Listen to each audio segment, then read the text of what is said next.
The 1960s were a time of social unrest that resulted in the emergence of new attitudes and lifestyle choices. Sex, drugs, and rock and roll, just a few things that come to mind when considering what were major influences during this time. But it could also be said that these factors were interconnected and in a sense fueled each other.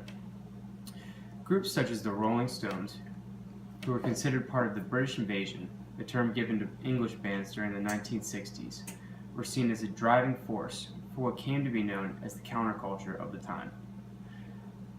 The purpose of this speech is to commemorate the success and achievements of the Rolling Stones and to show why they are considered one of the most influential groups of their time and how they contributed to an era of music that is still recognized and appreciated today.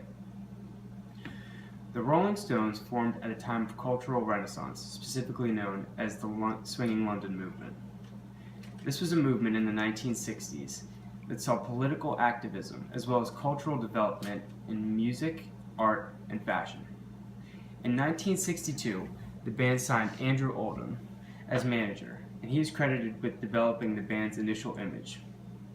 Oldham pictured the band's image to contrast that of the Beatles, who were seen as clean-cut, respectable males, whereas the Stones were seen as degenerates. Decca Records was a record company based in London, which refrained from signing the Beatles but gave the Rolling Stones a favorable contract. The terms of the contract allowed the Stones to record at non-Decca studios, like Regent Sound Studios. The Stones liked Regent because it was cheap and dingy, and allowed them to record for longer, and in turn produce their first UK album. The rise of the Rolling Stones started in 1963 with their first single, which was a cover of Chuck Berry's Come On. This single reached number 21 on the UK's singles chart in 1963. Later that year was the Stones' first gig outside of London, which was played on July 13th at the Outlook Club in Middlesbrough. The Stones continued to see their fan base grow with the autumn tour of 1963, which was their first tour as a group, where they played as a supporting act for American groups like Bo Diddley, the Everly Brothers, and Little Richard. Later, a single titled I Wanna Be Your Man was released by the Stones, and that reached number 12 on the UK singles chart. Until then, the Stones had released mostly cover songs, but Oldham saw little future for this due to the royalty taxes incurred and encouraged writing original songs. After a disappointing first tour in Chicago, or America, the Stones recorded at Chess Studios in Chicago, where they met early influences like Muddy Waters. These sessions produced the Stones' cover of It's All Over Now by Bobby and Shirley Womack. The band's second UK LP was recorded at Chess as well as RCA in Los Angeles. This album was called The Rolling Stones 2 in the UK and was released under The Rolling Stones Now in the US. The album reached number 1 in the UK and number 5 in the US charts. The band later released the single Last Time. This was the first Jagger and Richards song to reach number 1 on the UK singles chart. It was said that this experience gave Keith Richards perspective about writing for the Stones, saying it also gave them confidence in their ability and a blueprint for success.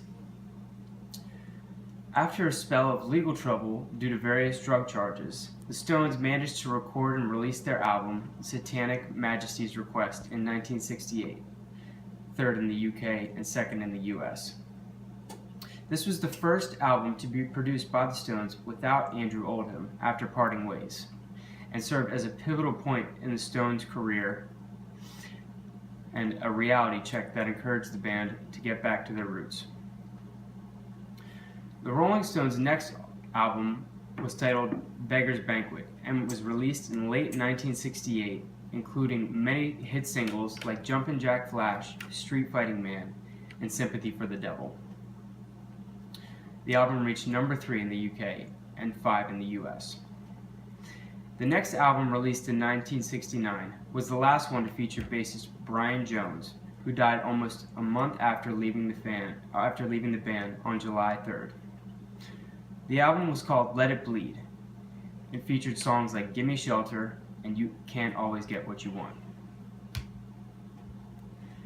As a part of the British invasion, the Rolling Stones emerged during a time that emphasized counterculture, or a lifestyle contrary to the social norms previously defined by older generations. Young adults at this time welcomed British influence, and the image created by the Stones was a perfect fit. As a group who presented themselves as delinquents more or less, the Stones were easily able to gain popularity in the United Kingdom and the United States almost simultaneously, eventually releasing multiple hit singles as well as chart-topping albums. Some hit singles are easily recognizable even today, almost a half a decade later. The Rolling Stones' success stemmed from an engineered image that eventually became a lifestyle, which brought on some of the greatest music recorded during the height of their fame.